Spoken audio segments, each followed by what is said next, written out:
estoy iniciando mi proyecto de postdoctorado, que es el posicionamiento estratégico del autor en artículos de investigación científica, y considerando dos variables específicamente, que una es el área de la ciencia a la cual pertenecen los autores y el otro es el grado de experticia que tienen. Vale decir, si son autores que están en formación, como estudiantes de magíster, de doctorado que escriben artículos, o autores que ya están consolidados, que tienen sus propios proyectos de investigación. Entonces ese es el tema central de este proyecto. Llevamos 5 meses trabajando en eso. Estamos en la parte de recolección del corpus, un poco decidiendo cómo vamos a dividir a los autores entre en formación y consolidados. Y hemos trabajado una parte específica del posicionamiento estratégico, que es la autopromoción que hacen los autores en sus artículos de investigación científica. Eso básicamente en términos generales.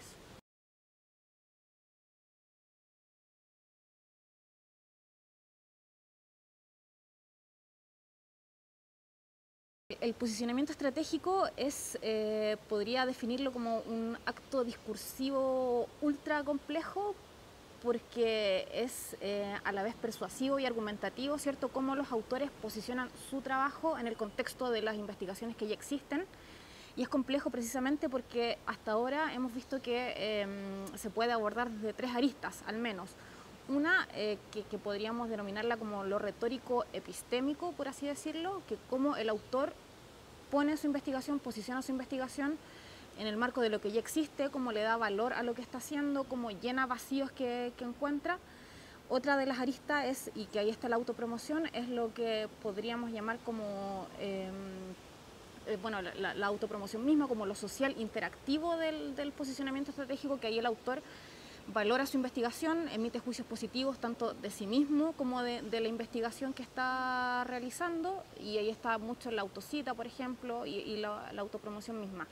Y la tercera arista que hemos visto hasta ahora es lo que llamamos textual interactivo, que es como en el texto el autor va dialogando con los otros autores que cita. Entonces se muestra como capaz, por ejemplo, de disentir con otros autores, de elegir su propia línea entre varias posibilidades, etc. Entonces, en síntesis, este posicionamiento estratégico tendría estas 3 aristas, por lo menos hasta ahora, y es como el autor posiciona su investigación en el marco del conocimiento ya existente.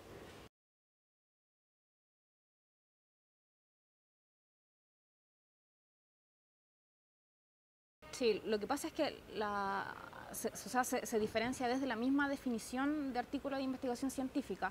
Hasta ahora las definiciones de artículo de investigación son generalmente como un texto escrito donde se presenta una investigación de acuerdo al método científico y siguiendo como los cánones de la disciplina en el que se inserta.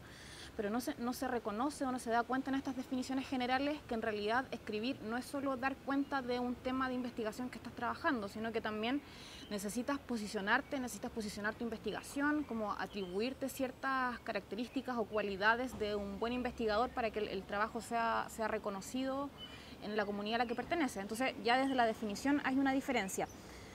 Además, las investigaciones que se han hecho de artículos de investigación han estado centradas básicamente en 3 grandes áreas, podríamos decir, que una, el análisis de género o de movidas retóricas, ¿cierto? Pero el problema de las movidas retóricas es que se centran solo en la función que cumplen ciertos enunciados, ¿cierto? Y solo están interesados en la información que proporciona el mismo investigador, o sea, el mismo escritor del artículo de investigación científica. Por otro lado están los estudios de posicionamiento, de metadiscurso, que se fijan, ¿cierto?, en el contenido no proposicional del artículo de investigación científica, y en ese sentido también están centrados solo en el autor, en quien escribe, y solo en las formas, no tanto en las funciones. Y el tercer grupo de estudios que se han interesado en el artículo de investigación están el análisis de citas, ¿cierto? Que básicamente se centran en lo que dicen los otros, no el mismo autor del artículo, y están centrados básicamente en las formas de la cita, si una cita directa, una cita indirecta. Entonces no existe un tipo de aproximación al estudio de los artículos de investigación que sea capaz de dar cuenta como de todas estas cosas en conjunto, ¿cierto? De dónde viene la información, lo que llamamos la fuente, con qué formas se presentan y con qué funciones, ¿cierto? Con qué formas, funciones, posiciona estratégicamente mi investigación en un área específica.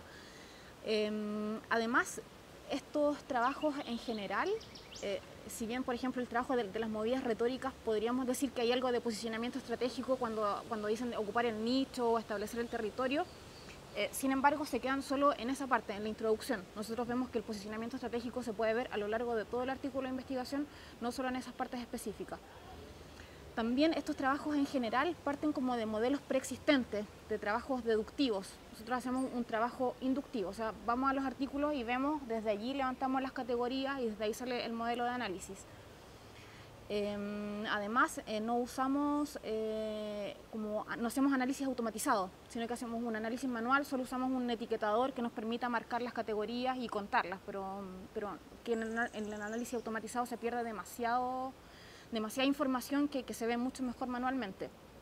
Entonces, por ahí están las principales diferencias, yo creo, del trabajo, de cómo concebimos, por un lado, la definición del artículo de investigación misma, cómo nos aproximamos al estudio de este fenómeno también, que es el posicionamiento estratégico. ¿Y cuál sería la definición que utilizan del artículo de investigación? Del artículo de investigación como un acto precisamente donde es necesario posicionarse, donde es necesario mostrarte como un investigador que es capaz de mostrar, ¿cierto?, que es capaz de aportar a la comunidad, como un texto más bien argumentativo, persuasivo, más que tan descriptivo como se ha presentado, que no es suficiente para describir esta acción, ¿cierto?, argumentativa y persuasiva que está en el artículo de investigación científica.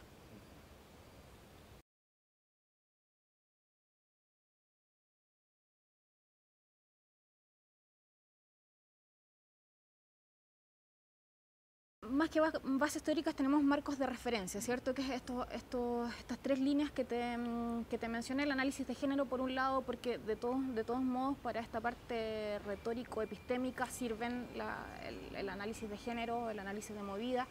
Tenemos por otro lado también el trabajo que adelanté un poco en mi tesis de doctorado también, que era en análisis de tesis de licenciatura, magisterio y doctorado, donde ahí ya como definimos y podemos dar cuenta de qué es la fuente, qué es la forma, qué es la función, y ya las definimos claramente. Entonces ahí también tenemos un aporte al marco de referencia más que marco teórico. También probablemente tengamos que incorporar hartas cosas de sociología, me imagino, por el tema, porque estamos viendo para la autopromoción, por ejemplo, la afiliación de los investigadores, el grado académico que pertenecen, el que tienen, la carrera de base desde donde vienen. Entonces, con todos estos datos también nos va a permitir separarlos entre autores en formación y autores ya consolidados. Entonces necesitamos probablemente mucha información de sociología de la ciencia, que todavía no hemos incorporado. Como decía, llevamos 5 meses trabajando, entonces nos hemos dedicado básicamente al tema de la autopromoción.